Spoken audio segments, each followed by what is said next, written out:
Boardgames 4K. Hello, yeah, so we're back. This is part 3 of our run through of our complete board games collection. So let's just start doing part 3, shall we? So we finished on Dead of Winter last time, so we're going to move down to this shelf here, and this is Clans of Caledonia. This is a 4-player farming simulator, sort of engine building game set in I don't know, was it a sort of 19th century Scotland. So yeah, we really like this one. This is sort of like is it like a Agricola? Yeah, it's like a sort of like that, but not like it. But it's got like a modular board, and it's got sort of special clan abilities and stuff, and you're trying to harvest stuff on the land, send it out and stuff, and blah blah blah blah blah. So yeah, it's really good. And there you go, that's Clans of Caledonia, right? Steffenfeld Amerigo. This is a sort of exploration type of game. It's a bit abstract at the end of the day, but it's got that big cube tower that appeared in what was the other one that appeared in? Wallenstein. So yeah, it's all right. It's not Feld's best, but it's not his worst either. So here's Nations. This is generally regarded as the rival to the Vlaada Chvátil's civilization through the ages. That's what we're saying. And yeah, this one is pretty good. It's not bad. The artwork sucks, but yeah, it's quite a good civilization builder game. And it says in the rule book that it's quite complex, but it's actually not. It's actually quite a simple game. So I don't know what they were thinking there, probably on magic mushrooms or something. But yeah, Nations, that's pretty good. Betrayal at House on the Hill.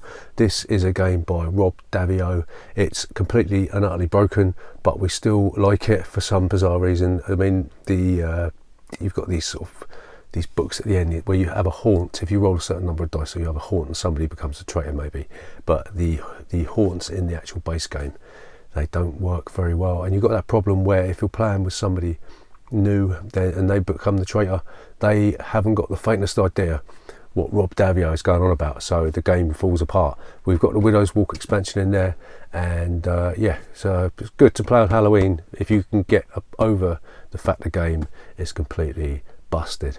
So Viceroy, we've not played that one. We picked this up cheap, and we will get around to playing it, but we can't really talk about it. So yeah, there you go. Gnomes of Zavendor. This one is like we played this about 5 or 6 years ago. We haven't played it again since, so I can't actually remember what it's about, but I don't know, can't remember. Anyway, there you go.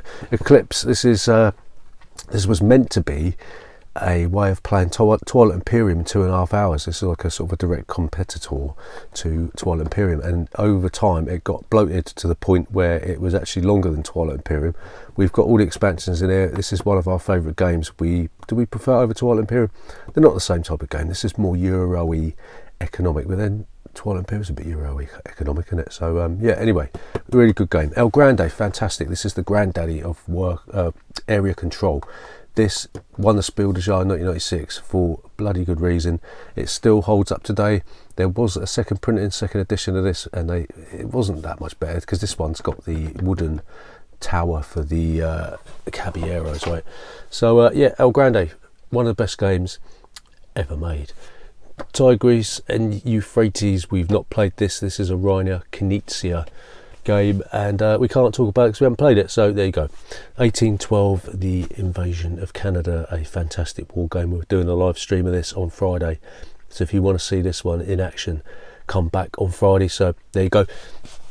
Sons of Anarchy, not played it. We picked this up because it's by the same people as Spartacus, but we never got around to playing it, so maybe one day we'll play you. Tasmini Demosto.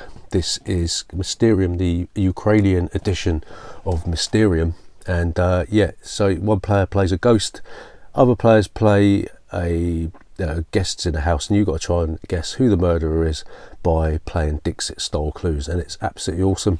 We prefer this over Mysterium because I don't know, the artwork's better and it just works better. So no. So Rococo, a game about dressmaking. It's really good. There's an expansion we haven't got, so yeah, this is quite good. So you're making dresses and then you're putting them out on show later on. So yeah, we're getting a bit cramped down here. So Riff Raff, this is a wooden dexterity game where you're balancing paraphernalia on a wooden pirate ship and trying to stop it from falling over. So trying to stop stuff from falling off the pirate ship, and it's awesome. Yeah. So if you haven't played it, have we done a run through this? I think we did a long time ago. So it's there if you want to see it. So yeah, that's really good. Right, I might break my legs. Oh. Right, up here we've got Techt, and this is a bit of a weird game. It comes with a couple of inflatable clubs, and you're sort of trying to get people to build these abstract structures, right, by using this sort of caveman language. And if they get it wrong, you bash them on the head with these clubs. It's all right. It's actually quite funny, actually, watching people jump around like cavemen. So yeah, Techt, it's not too bad. Snowtail's a pretty solid racing game by the Lamont brothers. Can be a little bit mathy, a little bit sort of it makes a head hurt sort of playing this one, but it's still a wonderful theme, and we still like playing Snowtail. So Bruno Cafala's Mission Red Planet. This is a wonderful area control game, very, very short. It takes about an hour to play this one, and it's wonderful. It's just the second edition.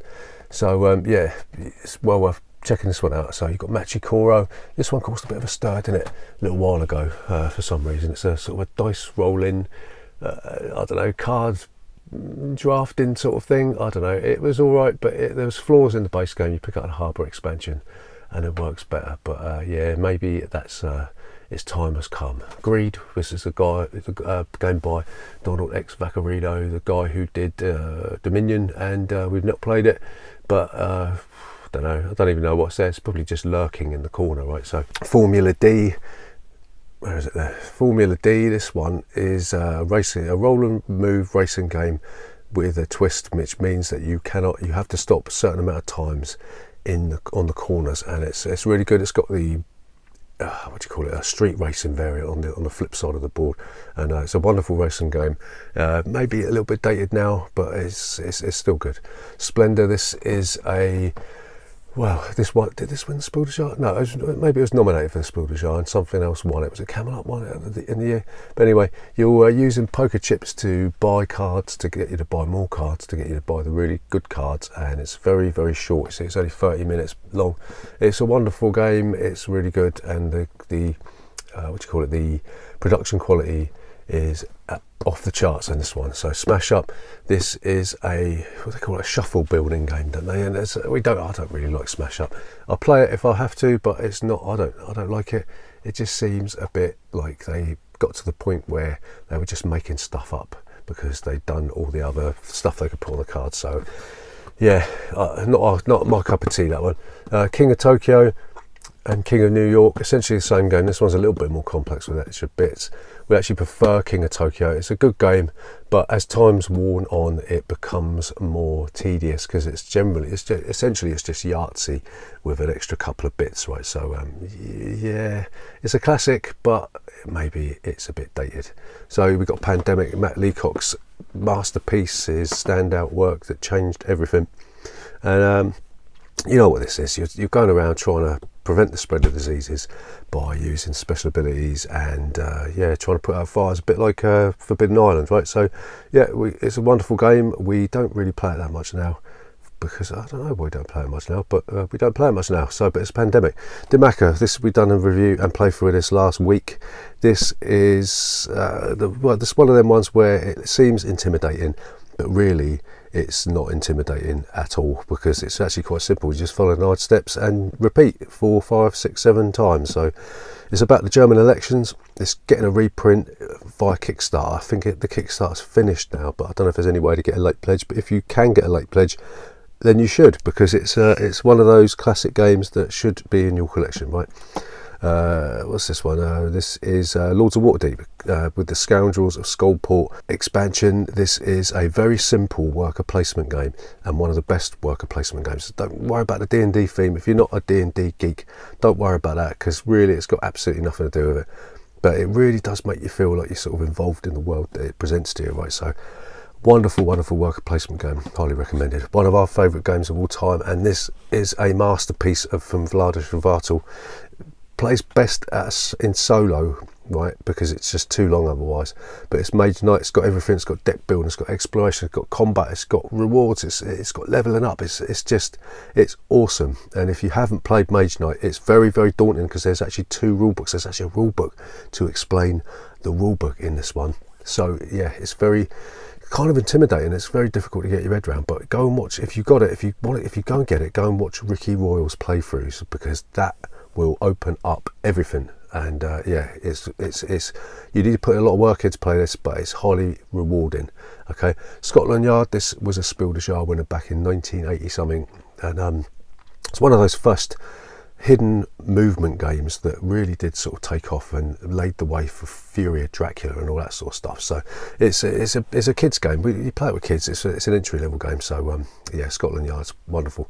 Escape from Sunset Island. We picked. I don't know, why did we pick this up? This is like it claims to be a zombie simulator, and we've done a playthrough of this. And one player plays the zombie, the other players play survivors on this island. And the idea is it's a roll and move game, so you roll a die, moving that number of spaces, but that doesn't matter because it really works really well. And you're looking for these resources to get you off the island, like fuel to get you off the island.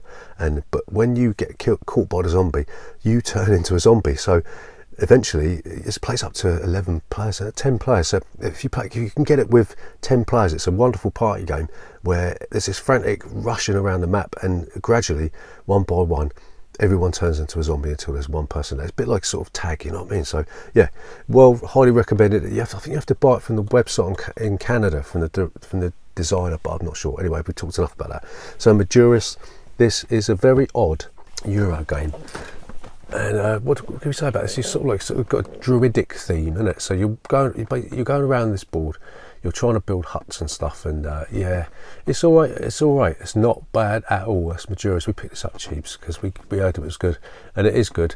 But there's probably better games out there. So the inimitable Cosmic Encounter. Everyone knows what this is. This is a backstabbing. Well, it's not even a negotiation game, is it? So it's just you got to try and land on 5 opponents' planets, and you win the game. But the thing that makes this is the fact that everybody's got an alien ability, and it's yeah, you know what Cosmic Encounter is, don't you?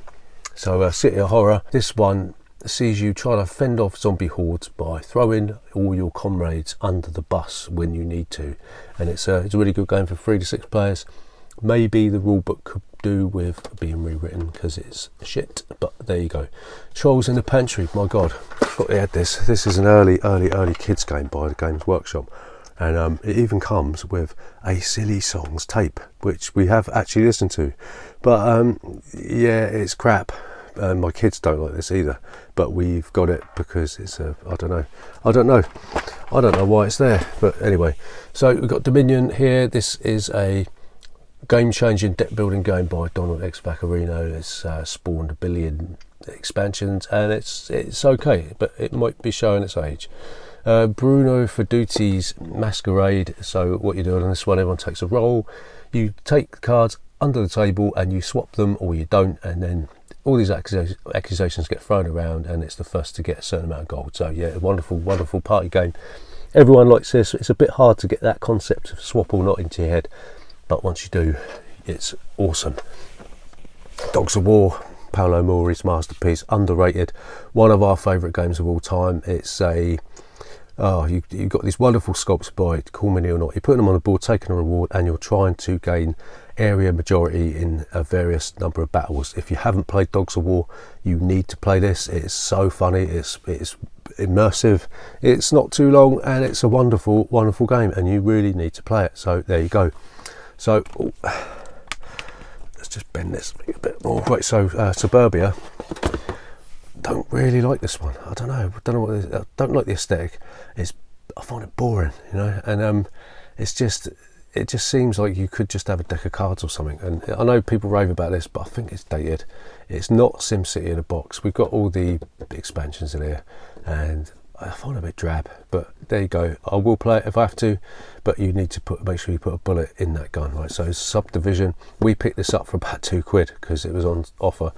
We picked it up because I think, was it Rado said it was pretty good. We haven't played it, so whatever, I don't know nothing about it. So the Castles of Mad King Ludwig is a spin-off of this one, and we got the German version, so all the tiles are in German, and it was all right. It was pretty good, but the problem is that just as you'll start to, oil up your machine, the game's over. So it's a bit like someone doing a wet fart. You know what I mean? I don't know. There you go. So what we've got down there, we've got stuff on the floor, so you're gonna have to bear with me. Let's just zoom in there a little bit. Right, so we've got Stronghold first edition. This is back when Ignacy Trzewiczek actually made good games, and if it's as good. The rule book is absolutely appalling, so I don't know any way around it really, but it's a wonderful 2-player game where one person is trying to fend off the other person from breaking into their stronghold, and yeah, it's wonderful. So there is the second edition. We've not played that one, so there you go.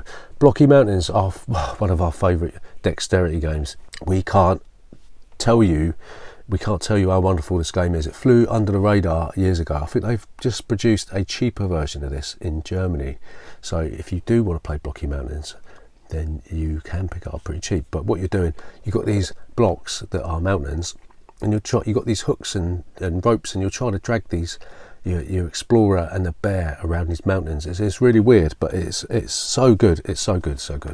Arctic Scavengers, not played it. It's a deck builder of some sort, I don't know, post-apocalyptic sort of thing.